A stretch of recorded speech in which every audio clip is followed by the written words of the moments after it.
COVID-19 পরিস্থিতিতে 2021 সালের SSC পরীক্ষা পুনর্বিন্যাস পাঠ্যসূচি হিসাব বিজ্ঞান প্রথম পত্র বিষয় কোড 253 অনলাইন ক্লাসে আমাদের সবাইকে স্বাগত।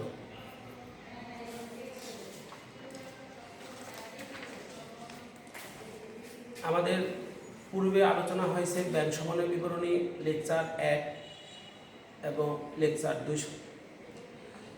আজকের আলোচনা হবে ব্যাংক সমন্বয় বিবরণী লেকচার 3, যেখানে গাণিতিক সমাধান নিয়ে আলোচনা করা হবে। আমাদের এই ক্লাসটি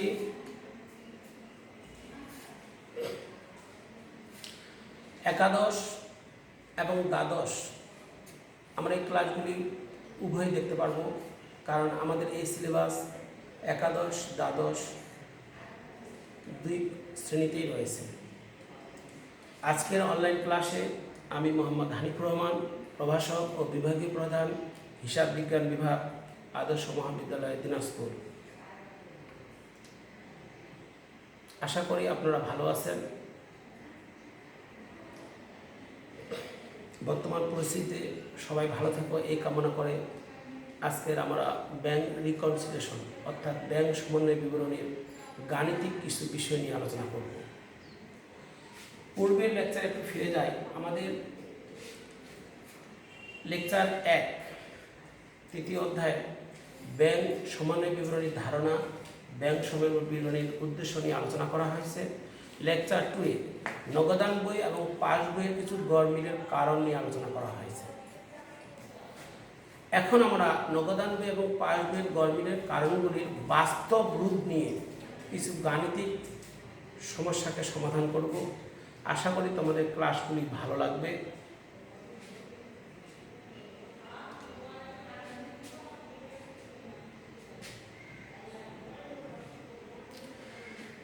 দুই হাজার বিশ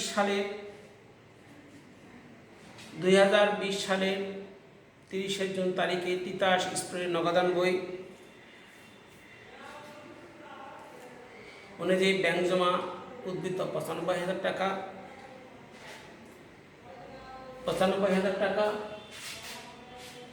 ব্যাংক সমন্বয় ব্যাংক বিবরণী অনুযায়ী উক্ত উদ্বৃত্তের সঠিক ছিল না। বলতেছে 2020 সালের 1 জানুয়ারি তারিখে তিতাস স্টোরের নগদান বই অনুযায়ী ব্যাংক জমা উদ্বৃত্ত 95,000 টাকা। ব্যাংক বিবরণ অনুযায়ী উক্ত উদ্বৃত্ত সঠিক ছিল না। নগদান বই অনুযায়ী ব্যাংক জমার পরিমাণ 95,000 টাকা, কিন্তু ব্যাংক বিবরণ অনুযায়ী ব্যাংক স্টেটমেন্ট অনুযায়ী এই উদ্বৃত্তটা সঠিক ছিল না। হিসাব যাচাই করে নিম্নত পার্থক্যগুলো পাওয়া যায়। দেনাদার নিকট হতে প্রাপ্ত 30,000 টাকার চেক আদায়ের জন্য ব্যাংকে জমা দেওয়া হয়েছে, কিন্তু ব্যাংক কর্তৃক 30 জুন তারিখ পর্যন্ত আদায় হয়নি। এগুলি গড়মিলের কারণগুলিতে আলোচনা করা হয়েছিল। বিনিয়োগের সুদ 4500 টাকা ব্যাংক কর্তৃক আদায় হয়, কিন্তু নগদান বইতে লেখা হয়নি। ব্যাংক কর্তৃক 17,500 টাকা পদবির পরিশোধ, কিন্তু জুন পর্যন্ত নগদান বইতে লেখা হয়নি। পাওনাদারকে পরিশোধের জন্য 22,000 টাকার চেক ইস্যু করা হয়, কিন্তু ব্যাংক কর্তৃক এখনো পরিশোধ হয়নি। ব্যাংক কর্তৃক মঞ্জুরকৃত সুদ 2500 টাকা, 2,500 টাকা ধার্যকৃত কমিশন 1,000 টাকা, যা নগদান বইতে লেখা হয়নি। এখানে আমাদের 5টি কারণ দেওয়া আছে। তোমাদের ব্যাংক সমন্বয় বিবরণী গড়মিলের কারণে 7-8টি আলোচনা করা হয়েছিল। তার মধ্যে এখানে ওই আলোচনাগুলিকে গাণিতিক রূপ দিয়ে এখানে 5টি আলোচনা করা হয়েছে। এই 5টি কারণে নগদান বইয়ের সঙ্গে ব্যাংক বিবরণীর পাস বইয়ের গড়মিলের কারণ দেখা দিয়েছে। সে কারণে নগদান বইতে দেওয়া আছে 95,000 টাকা, কিন্তু ব্যাংক পাস বইয়ে বা ব্যাংক স্টেটমেন্টে এই 95,000 টাকা ছিল না, সঠিক ছিল না। এই 5টি কারণের জন্য এই 5টি কারণ সময় মতো হয় নগদান বইতে অথবা ব্যাংক সমন্বয় বিবরণীতে লিপিবদ্ধ হয়নি। তার ফলশ্রুতিতে দুটির ব্যালেন্স বা উদ্বৃত্ত সমান হয়নি। আমরা গাণিতিক রূপ দিয়ে এটি আমরা প্রকাশ করব অঙ্কের মাধ্যমে। আসি আমরা করণীয় এই অঙ্ক থেকে করণীয় ব্যাংক বিবরণীতে লেখা হয়নি এমন এন্ট্রিগুলো চিহ্নিত করো। এই 5টি কারণের মধ্যে 5টি গাণিতিক সমস্যার মধ্যে বলা হয়েছে যে ব্যাংক বিবরণীতে লেখা হয়নি এমন এন্ট্রিগুলো চিহ্নিত করো। ব্যাংক সমন্বয় বিবরণী তৈরি করো। ব্যাংক সমন্বয় বিবরণীর মাধ্যমে বুঝতে পারবো যে কোন লেনদেনগুলি যোগ বিয়োগ করে আমাকে সঠিকভাবে আসতে হবে। এবং 2, 3 এবং 5 নং লেনদেনগুলো জাবেদা দাও। সৃজনশীল পদ্ধতিতে আমাদের এই 3টি আলোচনা করা হয়েছে। 2 নাম্বার থাকবে, 4 নাম্বার থাকবে, 4 নাম্বার থাকবে। এভাবে আমার একটি সৃজনশীল প্রশ্নে 10 নাম্বার থাকবে। প্রথম আলোচনায় আসি যে ব্যাংক বিবরণীতে লেখা হয়নি এমন লেনদেনগুলো চিহ্নিত করো। কোন লেনদেনগুলি ব্যাংক বিবরণীতে লেখা হয়নি সেগুলি আমরা বের করব। সমাধান: ব্যাংক বিবরণীতে লেখা হয়নি এমন এন্ট্রি সমূহ। ক্রমিক নং 1, দেনাদারের নিকট হতে প্রাপ্ত চেক 30,000 টাকা আদায়ের জন্য ব্যাংকে জমা দেওয়া হয়েছে। দেনাদারের নিকট থেকে আদায় করার জন্য একটা চেক ব্যাংকে জমা দেওয়া হয়েছে। চেকটি দেনাদার প্রদান করেছিল, চেকটি ব্যাংকে জমা দেওয়া হয়েছে, কিন্তু নির্ধারিত তারিখ পর্যন্ত ব্যাংক আদায় করতে পারেনি বলে ব্যাংকের পাসবইতে লিপিবদ্ধ হয়নি। এই কারণে বলা হয়েছে ব্যাংক বিবরণীতে লেখা হয়নি, কারণ ব্যাংক চেকের টাকা আদায় করতে পারেনি বলে ব্যাংকের পাসবইতে লেখা হয়নি। পরের আলোচনা: পাওনাদার পরিশোধের জন্য 22,000 টাকার চেক ইস্যু। পাওনাদারকে পরিশোধ করার জন্য আমরা 22,000 টাকার চেক ইস্যু করেছিলাম, যা আমাদের নগদান বইতে লেখা হয়েছে, কিন্তু ওই পাওনাদার চেকটি নিয়ে সময় মতো ওই তারিখ পর্যন্ত ব্যাংকে 30 জুন তারিখ পর্যন্ত ব্যাংকে উপস্থাপিত হয়নি বলে ব্যাংকের পাসবইতে লিপিবদ্ধ হয়নি। তাহলে আমাদের এই 2টি লেনদেন ব্যাংকের বিবরণীতে লেখা হয়নি। আমরা প্রশ্নে চলে যাই। এখানে বলা হচ্ছে দেনাদারের নিকট হতে প্রাপ্ত 30,000 টাকার চেক আদায়ের জন্য ব্যাংকে জমা দেওয়া হয়েছে, কিন্তু ব্যাংক কর্তৃক 30 জুন তারিখ পর্যন্ত লেখা হয়নি, মানে ব্যাংক বিবরণীতে লেখা হয়নি। আবার দেখা যাচ্ছে যে পাওনাদার বরাবর পরিশোধের জন্য 22,000 টাকার চেক ইস্যু করা হয়, কিন্তু ব্যাংক কর্তৃক এখনো পরিশোধ হয়নি।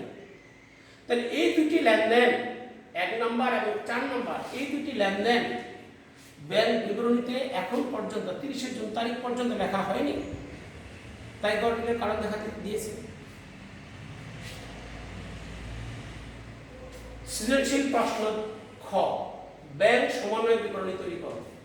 তাহলে আমাদের ব্যাংক সমন্বয় বিবরণী তৈরির মূল কারণ হলো যেসব আইটেম একটা বইতে লিপিবদ্ধ হয়েছে আরেকটা বইতে লিপিবদ্ধ হয়নি, আবার পাঁচ বইতে লিপিবদ্ধ হয়েছে নগদান বইতে লিপিবদ্ধ হয়নি, নগদান বইতে লিপিবদ্ধ হয়েছে পাঁচ বইতে লিপিবদ্ধ হয়নি, সেগুলিকে আবার নূতন করে যোগ এবং বিয়োগ করে আমরা ব্যাংক সমন্বয় বিবরণী তৈরি করব, মিলিকরণ করব। এখন প্রশ্ন হলো ব্যাংক সমন্বয় বিবরণী তৈরি করতে গেলে আমরা সঠিক একটা নিয়মের মাধ্যমে আসতে পারি। সেই নিয়মটি হলো যে আমরা যদি জাবেদা জানা থাকে, আমরা কিছু এর আগে জাবেদা করেছি, জাবেদা সম্পর্কে আমাদের ধারণা আছে। আমরা যদি জাবেদা করি যে কোন লেনদেনগুলি আমাদের যোগ হবে এবং কোন লেনদেনগুলি আমাদের বিয়োগ হবে। জাবেদা সহজ বুদ্ধি। আমরা লেনদেনগুলিকে যদি মনে মনে জাবেদা করি, জাবেদাতে যদি ব্যাংক ডেবিট হয় তাহলে আমরা যোগ করব, জাবেদাতে যদি ব্যাংক ক্রেডিট হয় তাহলে আমরা বিয়োগ করব। সহজ পন্থা। তাহলে আমরা খুব সহজেই আমরা একটি ব্যাংক সমন্বয় বিবরণী তৈরি করতে পারব। দেনাদারের নিকট হতে প্রাপ্ত চেক 30,000 টাকার চেক আদায়ের জন্য ব্যাংকে জমা দেওয়া হয়েছে, কিন্তু ব্যাংক 30 জুন তারিখ পর্যন্ত আদায় করতে পারেনি। যদি ব্যাংক 30 জুন তারিখ পর্যন্ত এই টাকাটি আদায় করতে না পারে তাহলে এখানে ব্যাংক ডেবিট হয়নি, আদায় করতে পারেনি। আদায় করতে পারলে ব্যাংক ডেবিট, দেনাদার ক্রেডিট। যদি আদায় করতে না পারে তাহলে দেনাদার ডেবিট, ব্যাংক ক্রেডিট। ওই তারিখ পর্যন্ত আদায় হয়নি, তার জামাদার উল্টে আসবে। যখন চেকটা ছিল তখন ব্যাংক ডেবিট ছিল, দেনাদার ক্রেডিট ছিল। আদায় করতে না পারার কারণে জামাদারটি চেঞ্জ হয়ে যাবে, দেনাদার ডেবিট হবে, ব্যাংক ক্রেডিট হবে। আসি আমরা 30,000 টাকার চেকটি ব্যাংক সমন্বয় বিবরণীতে ক্রেডিট করা হয়েছে কিনা আমরা লক্ষ্য করব।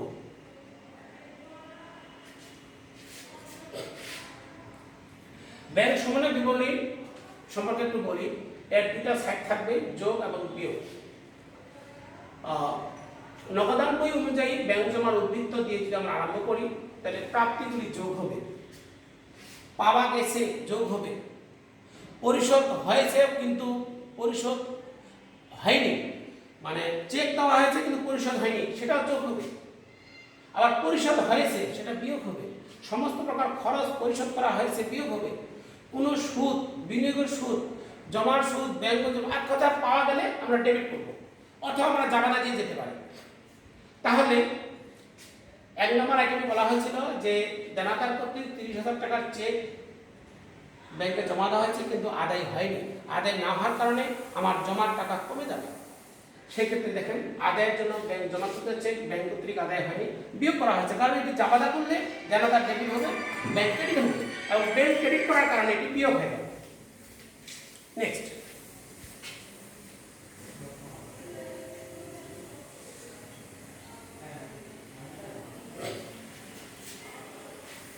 বিনিয়োগের সুদ 4500 টাকা ব্যাংক কর্তৃক আদায় হয় কিন্তু নগদান বইতে লেখা হয়নি। আমরা বিনিয়োগের সুদ পেতে পারি, অন্য প্রতিষ্ঠানে বিনিয়োগ করছি তার বিনিয়োগের সুদ অথবা লভ্যাংশ পেতে পারি, এটি আমাদের প্রাপ্তি, পাবো বা পেয়েছি, তাহলে ব্যাংক ডেবিট, বিনিয়োগের সুদ ক্রেডিট। দেখি এটি ব্যাংকে যোগ করা হয়েছে কিনা।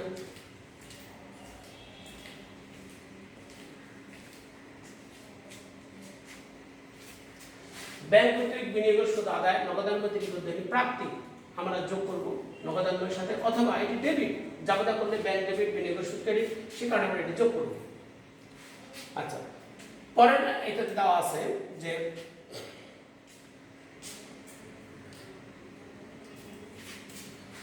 ব্যাংক কর্তৃক 17,500 টাকা প্রদেয় বিল পরিশোধ কিন্তু জুন পর্যন্ত নগদান বইতে লেখা হয়নি, এটি পরিশোধ করেছেন, ব্যাংক কর্তৃক প্রদেয় বিলের টাকা পরিশোধ করেছেন, তাহলে বোঝা যাচ্ছে যে যেহেতু এটি পরিশোধ করেছেন সে কারণে এটি বিয়োগ হবে। এটি জাবেদা যদি করা যায় তাহলে প্রদেয় বিল ডেবিট, ব্যাংক হিসাব ক্রেডিট, এটি ব্যাংক সম্মানের বিবরণীতে 17,500 টাকা বিয়োগ দেখাতে হবে। ব্যাংক কর্তৃক আচ্ছা পাওনাদার পরিশোধের জন্য 22,000 টাকার চেক ইস্যু করা হয়েছে কিন্তু ব্যাংক কর্তৃক এখনো পরিশোধ হয়নি, এটি বিয়োগ হবে, এটি যোগ হবে। আমরা এই দুটি আইটেম নিয়ে আলোচনা করি।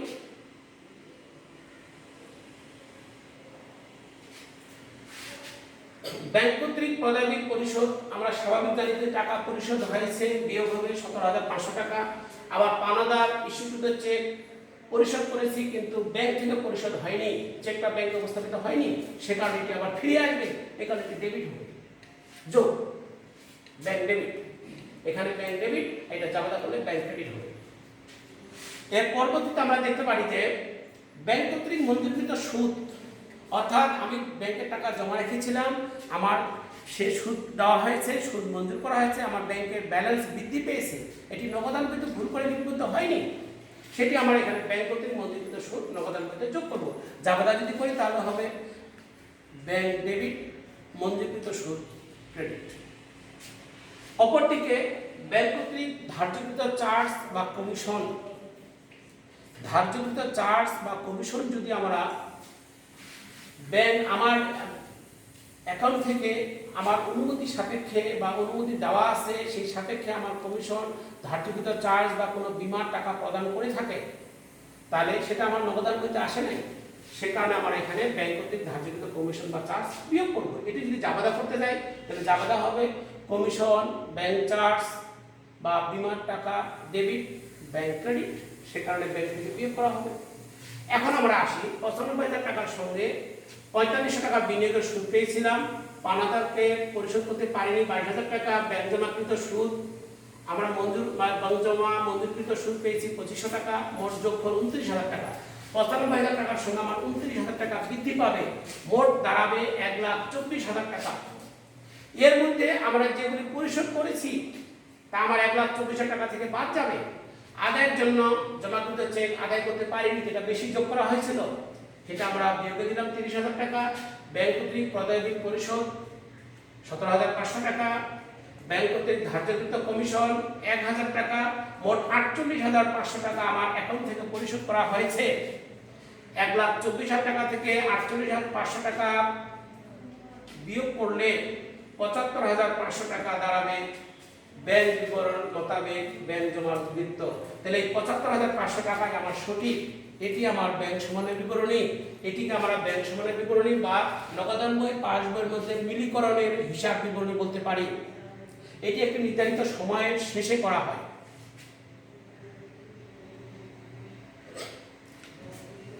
আমাদের পরের সৃজনশীল প্রশ্ন গ ২, ৩ এবং ৫ নং লেনদেনগুলির জাবেদা দাও। তাহলে আমরা দেখে নিই ২ নম্বরে আমাদের কি দেওয়া আছে। জাবেদা সম্পর্কে পূর্বে আমাদের আলোচনা হয়েছিল, আবার এখনো একটু আলোচনা হলো যে ব্যাংক কি কারণে ডেবিট হবে, ব্যাংক কি কারণে ক্রেডিট হবে, সেগুলি আমরা জাবেদার মাধ্যমে প্রকাশ করব। ২, ৩ এবং ৫। তাহলে ২ নম্বরে আসি। বিনিয়োগের সুদ ৪৫০০ টাকা ব্যাংক কর্তৃক আদায় হয়, কিন্তু নগদান বইতে লেখা হয়নি। এটা নিঃসন্দেহে বুঝতে পারতেছি যে এটি ব্যাংক আদায় করেছে। যে ব্যাংক যদি আদায় করে তাহলে জাবেদা হবে ব্যাংক হিসাব ডেবিট, নগদান হিসাব ক্রেডিট। আমরা পরে সমাধানে যাচ্ছি। ব্যাংক হিসাব ডেবিট, নগদান হিসাব ক্রেডিট। ৩, ব্যাংক কর্তৃক ১৭,৫০০ টাকার প্রদেয় বিল পরিশোধ কিন্তু জুন পর্যন্ত নগদান বইতে লেখা হয়নি। এখানে বোঝা যাচ্ছে যে আমরা প্রদেয় বিল পরিশোধ করছি, জুনের মধ্যেই প্রদেয় বিল পরিশোধ করেছি। তাহলে প্রদেয় বিল হিসাব ডেবিট, ব্যাংক হিসাব ক্রেডিট। আচ্ছা। ৫, ব্যাংক কর্তৃক মঞ্জুরকৃত সুদ ২৫০০ টাকা এবং ধার্যকৃত কমিশন ১,০০০ টাকা যা নগদান বইতে লেখা হয়নি। ব্যাংক কর্তৃক মঞ্জুরকৃত সুদ অর্থাৎ ব্যাংক পাবে টাকা, পেয়েছে, ব্যাংকের অ্যাকাউন্ট বৃদ্ধি পেয়েছে, ব্যাংকের ব্যালেন্স বৃদ্ধি পেয়েছে, তাহলে ২,৫০০ টাকা। এটা জাবেদা হবে ব্যাংক হিসাব ডেবিট, ব্যাংক সুদ মঞ্জুর ক্রেডিট বা মঞ্জুরকৃত সুদ হিসাব ক্রেডিট। ধার্যকৃত কমিশন এটি খরচ, ব্যাংক চার্জ। তাহলে আমরা বলতে পারি ব্যাংক চার্জ ডেবিট, ব্যাংক হিসাব ক্রেডিট। আমরা বইয়ের সৃজনশীলে দেখি, আমরা এতক্ষণ থেকে বোঝানো হলো লেনদেনগুলি। সৃজনশীল প্রশ্ন যাই। জাবেদার আসলে জাবেদা নিয়ে আলোচনা করা হয়েছে, তারপর বলি দুটা সাইড থাকবে, ডেবিট সাইড এবং ক্রেডিট সাইড। হিসাবে শিরোনাম, ব্যাখ্যা, তারিখ। সমস্ত লেনদেনগুলি যেহেতু ৩০শে জুনে আসে ধরা পড়েছে, ৩০শে জুনেই কেন এর মিলিকরণের জন্য আমরা একটা তারিখ ব্যবহার করছি, ৩০শে জুন। ব্যাংক হিসাব ডেবিট, বিনিয়োগের সুদ ক্রেডিট, কারণ বিনিয়োগের সুদ পাওয়া গেছে, ব্যাংক কর্তৃক বিনিয়োগের সুদ আদায় সমন্বয় করা হলো।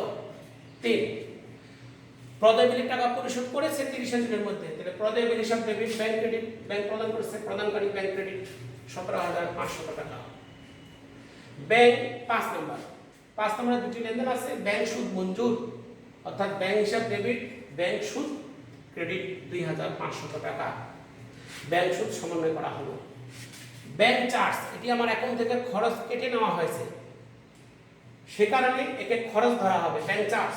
আমরা কমিশন উল্লেখ করতে পারি। ব্যাংক চার্জ হিসাব ডেবিট ১,০০০ টাকা, ব্যাংক হিসাব ক্রেডিট ১,০০০ টাকা, যা ব্যাংক কমিশন সমন্বয় করা হলো। আমাদের ব্যাংক সমন্বয় বিবরণী ইংরেজি নাম ব্যাংক রিকনসিলিয়েশন থেকে ইতিপূর্বে ২টি লেকচার দেওয়া হয়েছিল। আজকে গাণিতিক সমস্যা নিয়ে ৮টি লেকচার দেওয়া হলো। যে আমাদের থিওরিক্যালের সঙ্গে গাণিতিক সমস্যার যে মিলটা, প্রথম লেকচারে বলা হয়েছিল ব্যাংক সমন্বয় বিবরণীর ধারণা এবং উদ্দেশ্য। দ্বিতীয় লেকচারে বলা হয়েছিল ব্যাংক সমন্বয় বিবরণী মিলিকরণের কারণ। সেই কারণগুলিকে আজকে গাণিতিক রূপ দিয়ে তোমাদের মধ্যে একটা গাণিতিক সমস্যা তৈরি করে এবং সমাধান সৃজনশীলের মাধ্যমে প্রকাশ করা হলো। আশা করি তোমাদের ক্লাসটি ভালো লেগেছে। এই অনুমান নিয়ে আমি আজকের ক্লাসটি শেষ করতে যাচ্ছি। যদি ক্লাস সম্পর্কে তোমাদের আরও জানার প্রয়োজন থাকে তাহলে বিভিন্ন অপশনে মোবাইলের মাধ্যমে, মেসেঞ্জারের মাধ্যমে তোমরা প্রশ্ন করতে পারো, যথাসময়ে উত্তর পেয়ে যাবে। ভালো থেকো, সুস্থ থেকো, এই আশা ব্যক্ত করে আজকের ক্লাস শেষ করছি। সবাই ভালো থেকো, সবাইকে ধন্যবাদ।